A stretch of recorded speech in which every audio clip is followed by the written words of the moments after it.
Okey kelas, jadi minggu lalu kita telah belajar cara mengumpul data dan menyusun data di dalam jadual taburan kekerapan. Jadi hari ini kita akan sambung dengan topik 2, pengendalian data, tajuk kecilnya perwakilan data. Jadi hari ini kita nak belajar bagaimana kita boleh mewakilkan data yang telah pun kita kumpul dan susun di dalam jadual taburan kekerapan. Okey. Jadi pada akhir kelas ini anda mesti dapat mewakilkan data telah terkumpul dan data terkumpul menggunakan carta palang atau juga dikenali sebagai carta bar. Mewakili data tak terkumpul dan data terkumpul menggunakan carta pie. Okey, mewakili data menggunakan carta histogram dan plot garisan. Okey.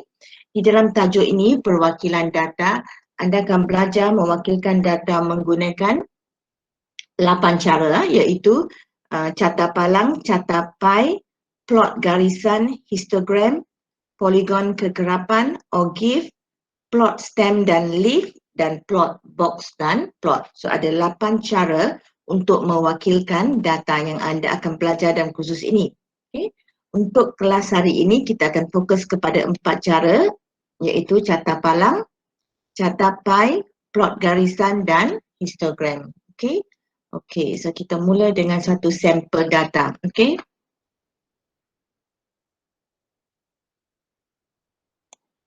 Okey, you can see my screen here, my Excel screen here. Yes? Okey, so katakan ini adalah data.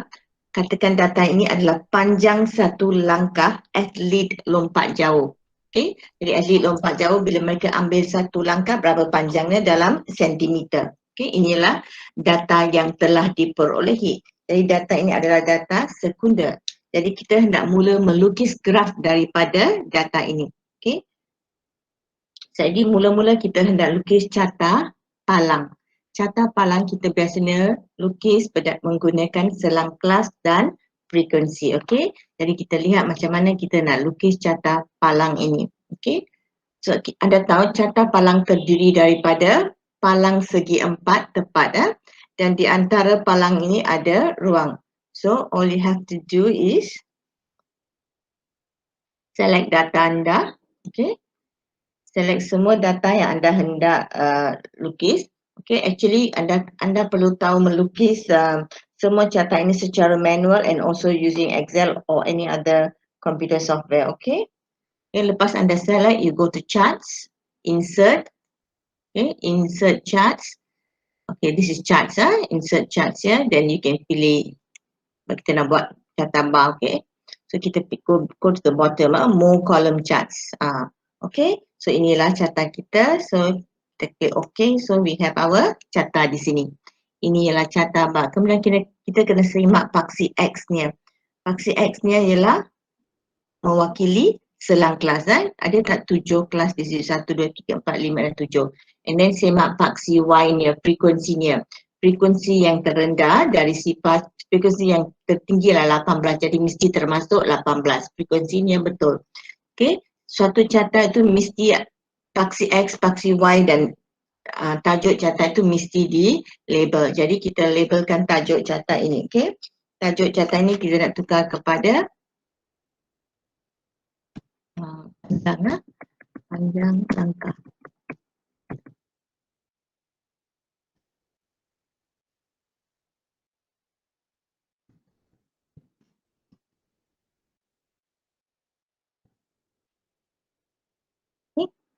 Panjang langkah atlet atlet lompat jauh. Okey. Inilah tajuk bagi carta kita. Okey, then kita nak labelkan paksi X ni. Okey, we go to the plus here. Yang ini how to use the computer later you can belajar sendiri. Okey, nanti ada modul lah. Okey. So kita nak labelkan axis-nya, axis titles. Okey, axis title di sini. Jadi paksi X mewakili selang kelas. Selang kelas ialah apa yang kita gunakan untuk plot graf ini. Okey. Tapi apa sebenarnya yang diwakili oleh paksi X? Panjang langkah.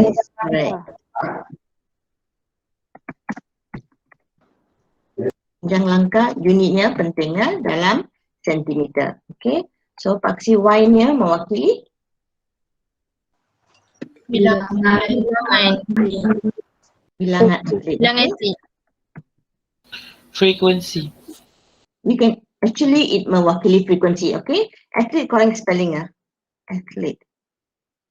Okay, actually sebenarnya ia mewakili frekuensi, tapi frekuensi dalam kes ini mewakili bilangan atlet. Okay, so daripada kita labelkan selang kelas dan frekuensi, because bila kita letak selang kelas dan frekuensi, ia tidak memberi makna kepada kita. Graf ini tidak memberi makna kepada kita. So if the graph, kita nak graf ini memberi makna, kita kena tulis apa yang dia sebenarnya mewakili. Okay, walaupun kita lukis berdasarkan selang kelas dan frekuensi, tapi inilah label bagi aksisnya. Okay, jadi selepas anda lukis graf, semak dulu. Graf mesti ada tajuk. Tanpa tajuk tak boleh accept graf tu lah. So mesti ada tajuk, skala pada paksi X betul, tajuk skala paksi X betul, skala pada paksi Y betul, tajuk bagi paksi Y betul. Jadi bila anda lukis graf pun, ini kerja khusus ke, exam ke, semua bahagiannya ada markah. Okay, satu markah untuk aksis, satu markah untuk tajuknya, satu markah untuk tajuk paksi dan sebagainya. So if you don't label, you lose a lot of marks. Okay, kemudian semak your carta palang. Carta palang, ruang antara palang mesti sama. Okay, mesti seragam ruang di antara palang. Palang tidak boleh bersentuhan. Okay, jadi jika anda bandingkan data kita di dalam jadual dan graf ini, yang mana lebih mudah untuk kita baca? Untuk terus kita dapat gambaran tentang data ini. Graf kan? So you look at the graph, terus kita dapat lihat bahawa panjang yang maksimum kita dah lihat di sini di antara 110 dan 114. Okay? Graf ini pencung ke kanan. Ramai data. Pencung kanan maksudnya banyak data di sebelah kanannya dan sebagainya. Jadi bila kita lihat graf ini, sekaligus kita dapat gambaran tentang taburan datanya. Itulah kepentingan perwakilan data. Okay, so this is a carta palang menegak. Okay, kita juga boleh melukis carta palang secara mendatar. Okay, so if we go to change chart type di sini ya, di atas sini ada change chart type.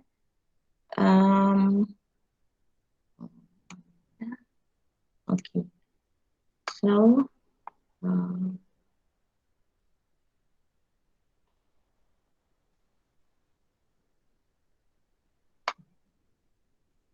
okay, jadi sekarang kita dah tukar daripada carta palang menegak kepada carta palang melintang. Okay, jadi sekarang paksi X-nya mewakili bilangan atlet dan paksi Y pula mewakili panjang langkah. Tajuknya sama. So kita boleh lukis carta palang menegak atau carta palang melintang, suka hatilah. Tapi cara melukisnya semua sama. Okay, jadi carta palang mesti ada tajuk, mesti ada skala paksi X yang dilabel, skala paksi Y yang dilabel, bar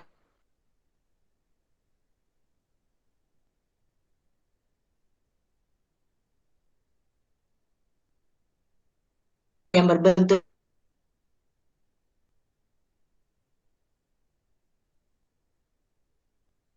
Suara Miss dekat-dekat.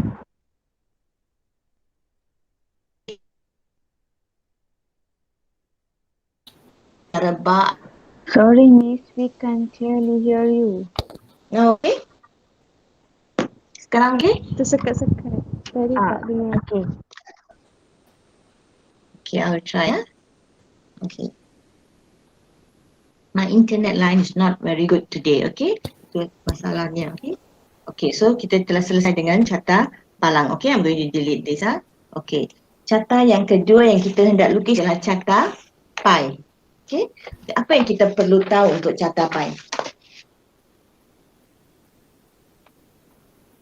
Apa yang kita perlu tahu untuk lukis carta pi? Bila kita diberi data seperti ini, apa yang kita kena kira? Ratusan. Peratusan, percentage. Peratusan, adakah kita selalu kira peratus sebelum kita kira peratusan? Bagaimana kita nak lukis carta pi itu? Kita kena tahu apa lagi? Carta pi kita kena tahu sama ada darjah dia ataupun peratusan dia. Yes, 360 betul. darjah. Darjah atau peratusan. Okay, we go for darjah dulu, saiz sudut sektor. Okay, bagaimana kita nak cari saiz sudut sektor ni? Untuk sektor pertama, untuk selang kelas pertama, saiz sudut sektor ialah apa bagi apa? Total frekuensi Berapa total frekuensi kita? Totalnya berapa? 50. Yes, 50. Kemudian darab dengan 360. 360. Okay. So that's this is, sorry, 14.4. Just give me a few minutes to do this.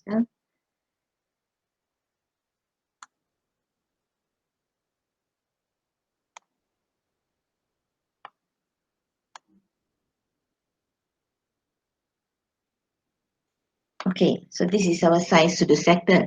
Ini bila kita buat secara manual kita kena tunjuk all this, okay? So walaupun kita buat, because sekarang masa PKP, anda akan buat kerja khusus secara online or you will do your digital kerja khusus. So anda masih kena tunjuk all this langkah, okay? Sebab ia menunjukkan anda faham cara melukis grafnya, okay? So kita kirakan saiz sektornya, okay? So this, if you are drawing on the computer, anda tak perlu kira, you can just draw straight away, okay? Tapi anda masih juga kena tunjuk langkah ini, okay? Tunjuk langkah sebab langkah ini penting jika anda hendak lukis secara manual, okay? After that, select saja data anda dan lukis catapai. Kita cari catapai di mana, okay? Okay, so this is our catapai, okay? So kita nak masukkan frekuensinya data labels, legend, okay. So masukkan tajuknya, tajuk tadi ialah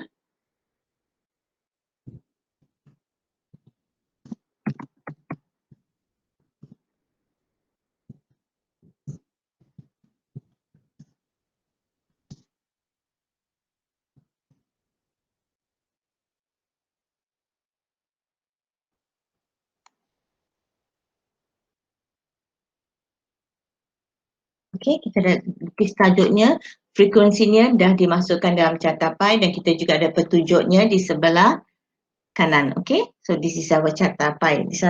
Yang ini kita lukis menggunakan Excel, okay? So we can also copy this and paste into Word. Tapi jangan lupa lajur saiz sudut sektor mesti ditunjukkan. Jika anda nak tunjuk peratusan pun boleh, you can draw according to peratusan or you can just draw according to saiz sudut sektor. But you need the saiz sudut sektor untuk melukis graf secara manual, okay? So this is a catapai. Daripada catapai ini kita nampak jelas bahawa panjang langkah yang paling kerap berlaku ialah dalam selang kelas 110 hingga 110 hingga 114, yes? Yes. Okay, so we have finished with the catapai. Okay, I'm going to delete that off, okay? Okay, sekarang next is plot garisan. Kita nak lukis plot garisan. Plot garisan ialah apabila kita mewakilkan data ini di atas satu garis nombor dengan menggunakan dot atau tanda pangkah, okay? So untuk data yang sama ini kita nak lukis plot garisan. Jadi plot garisan lebih mudah jika kita lukis data ini menggunakan titik tengah kelas atau tanda kelas, okay? So let's find the titik tengah kelas dulu. What's the titik tengah kelas bagi kelas pertama? Had atas tambah had bawah bahagi dengan 2.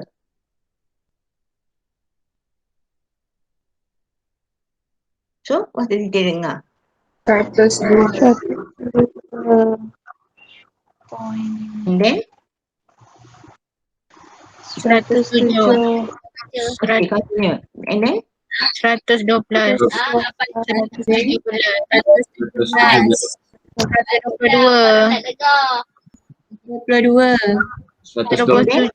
27. And then? 132. Okay, good. Jadi ini tanda kelas mewakili titik tengah kelas. Okey. Baik, sekarang kita nak lukis graf garis. Bukan graf garis. Plot garisan. Okey. Graf garis dan plot garisan ada tak sama. Okey. Graf garis adalah graf yang kita lukis menggunakan garis lurus. Okey. Plot garisan kita lukis menggunakan garis nombor. Okey. So kita hendak lukis satu garisan dulu. Okey. Let's lukis satu garisan.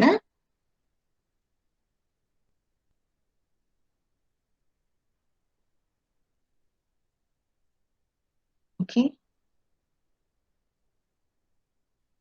Inilah garis nombor. So kita akan lukis dua anak panah di sebelah sini. Okey. So kita nak lukis menggunakan tanda kelas. Dan tanda kelas pertama ialah 102. Kemudian kita ada 107, 112, 117, 122, 127 dan 132. Okey, check ada 7 kelas di sini. Okey, ini tanda kelas. Jadi 102 frekuensinya ada 2. So kita buat 2 pangkah. 1 2. Okey. 107 ada 8 pangkah. Okey, 1 spacingnya kita cuba seragamkannya. Okey, 1 2 3 4 5 6 7. Ouch. 8. Yang ketiga lah 18. So kita kena lukis 18 lah di sini. Okay. So I'm not going to draw everything. Yang ini 7. 1, 2, 3, 4, 5, 6, 7, 1, 1. Okay. Yang ini 13. 1, 2, 3, 4.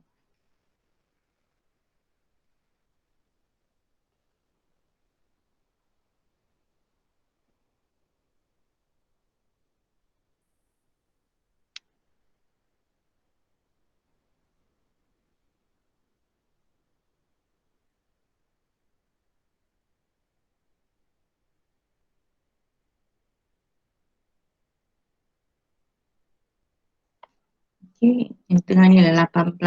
So 1, 2, 3, 4.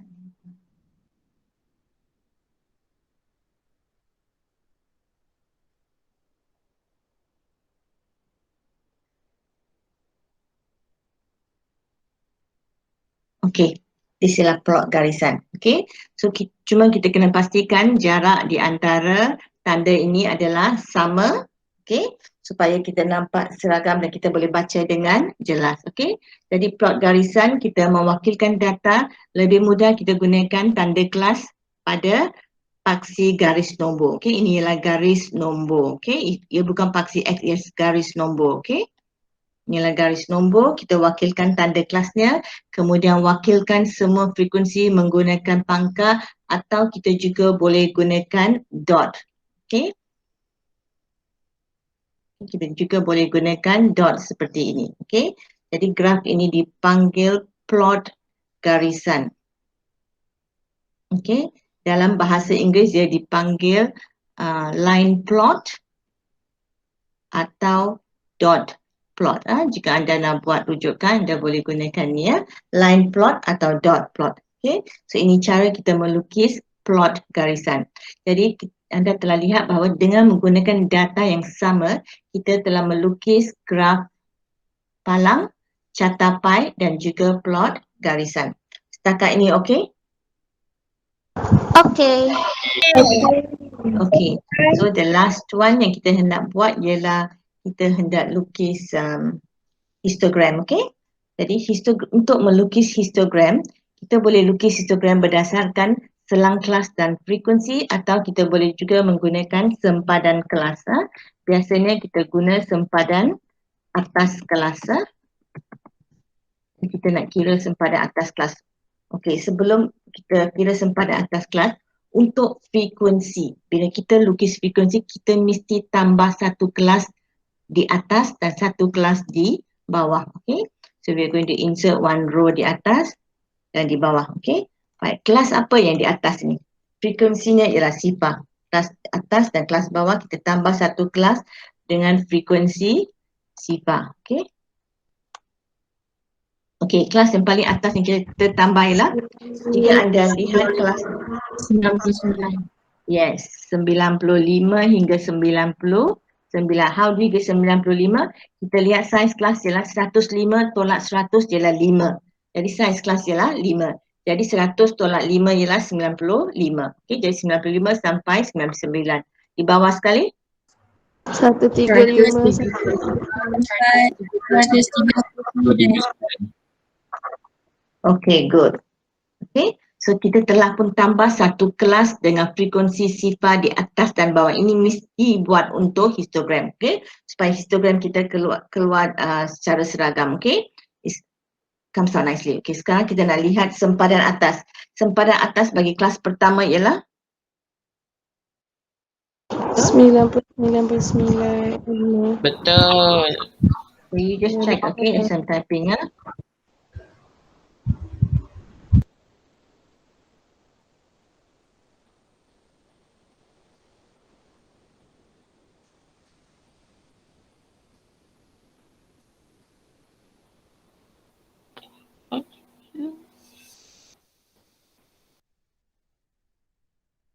Okay.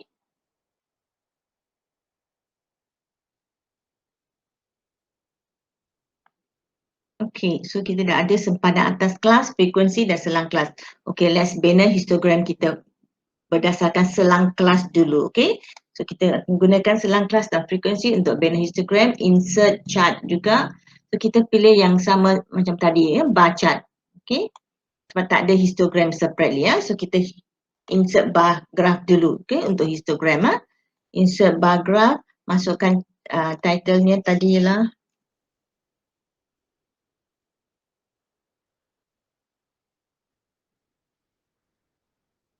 okay, what's our title? Panjang atlet lompat jauh. Panjang langkah atlet lompat jauh sentimeter.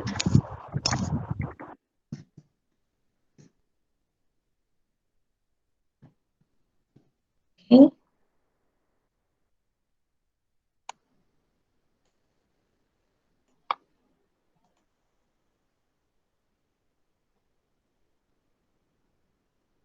Panjang langkah. You.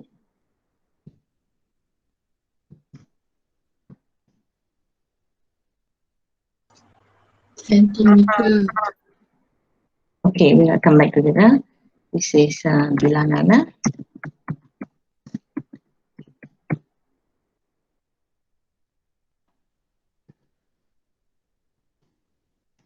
Okay, so dah siap kan? So is this a histogram? No. No, so what does a histogram look like? Rapat-rapat. Okay, so jadi untuk tukar ni kepada histogram, we click on mana-mana bar, okay? Bila klik mana-mana bar dan right click, okay, kita akan dapat format data series di sini ya. Okay, so when we hit format data series, kita tulis the gap width here. So gap width ialah ruang di antara bar. So kita nak jadikannya sifar.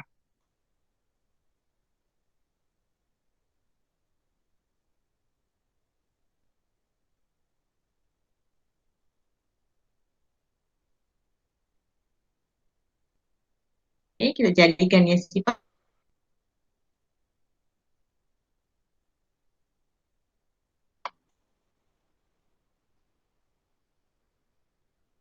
Okay, so you want to change the color.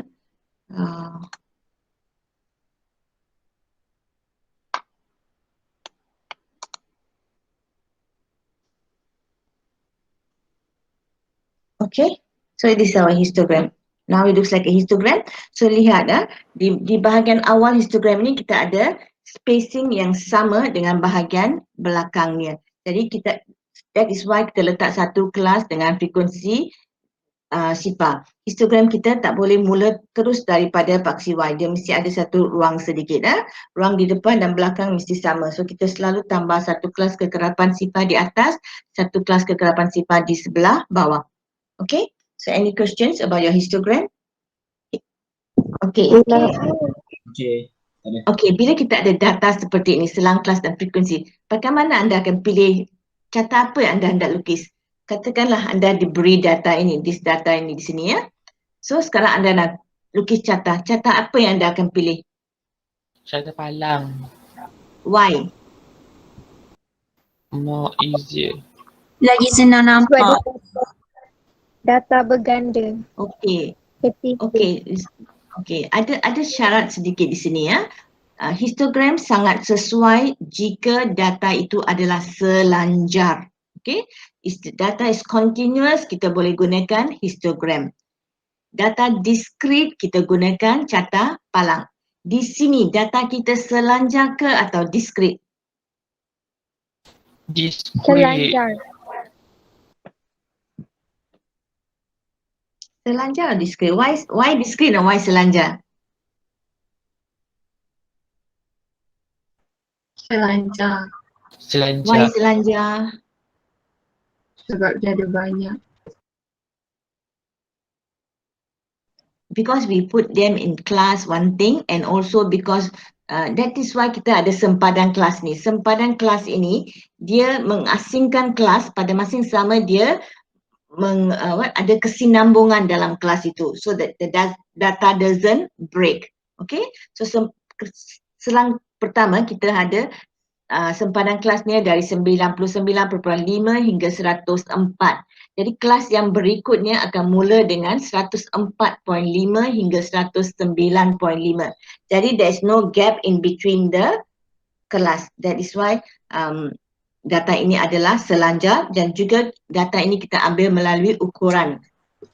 Okay, so tapi we don't know whether data ini, sebab kita dah masuk selang kelas, kita tak pasti data ini ada perpuluhan ke atau tidak. Okay, so in this case it is data selanjar. Jadi sekarang kita telah lukis histogram menggunakan selang kelas. We also boleh lukis histogram berdasarkan sempadan kelas. Let's just try this. Okay, kalau kita boleh lukis this.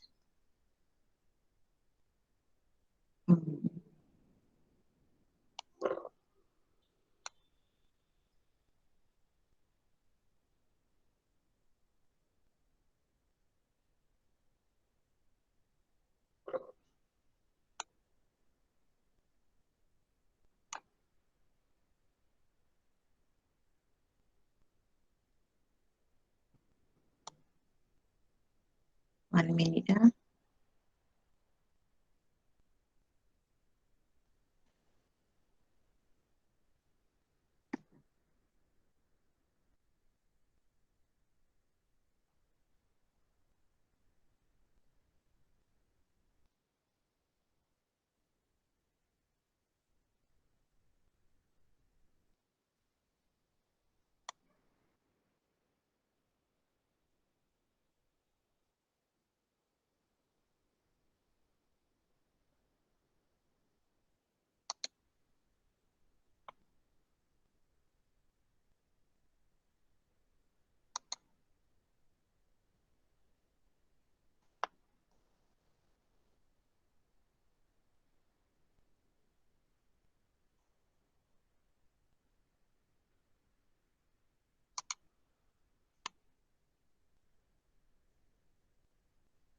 Okay. Anda lihat perbezaannya, we have two histograms here, okay? Okay, kita ada dua histogram di sini.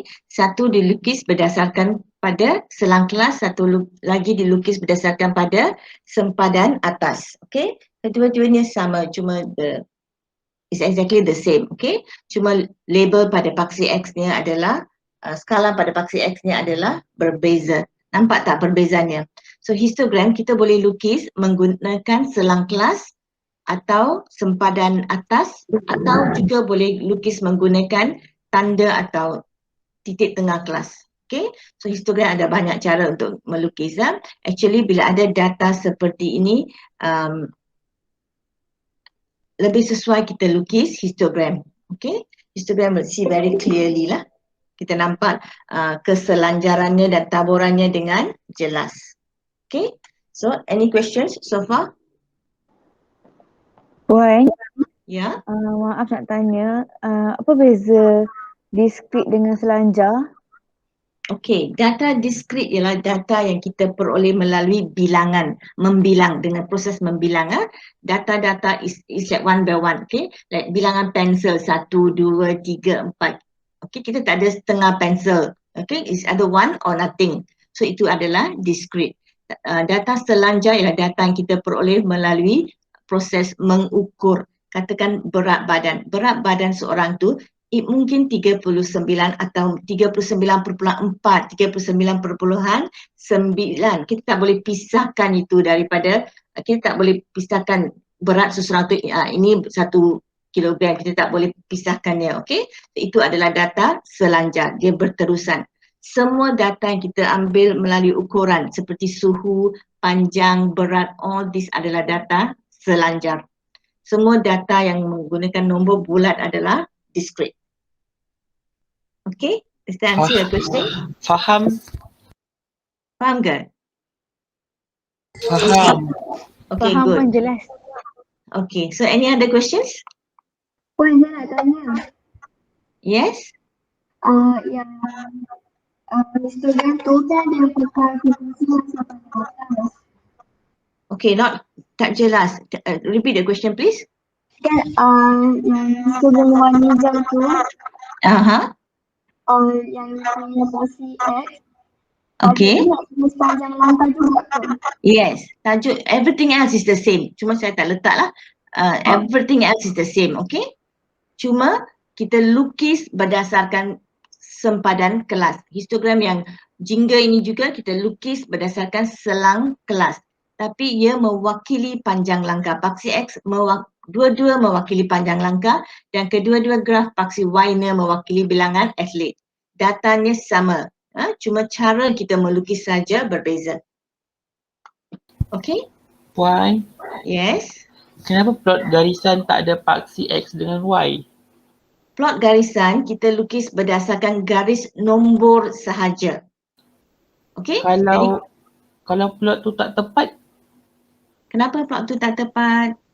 maksud saya macam mana kita nak mengukur benda tu, maksudnya plot tu biar tepat sebab tak ada macam ni.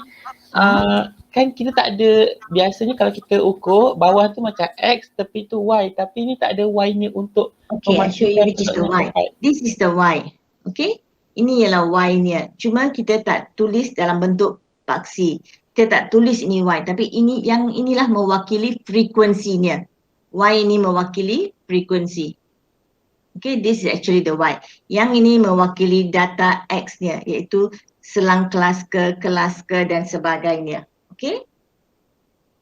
This is the X lah, cuma kita tak labelkan. Satu lagi bila kita buat jadual taburan kekerapan seperti ini, yang ini kita tulis selang kelas kan. Tapi kalau data ini ialah panjang langkah, kita boleh juga tulis, lebih baik jika kita tulis di sini panjang langkah. Okay? Dalam kurungan kita letak selang kelas. Frekuensi tuliskan F frekuensi ya. Kalau kita lukis graf berdasarkan selang kelas ini biasanya mewakili nilai X, nilai X, okey. Tapi kalau kita melukis menggunakan tanda keras, X kita ialah tanda kelas. Okay. Okay, faham. So all these names, selang kelas, all this is secara umum. Bila kita dah tahu data kita boleh gantikan data kita ke dalam selang kelas dan sebagainya.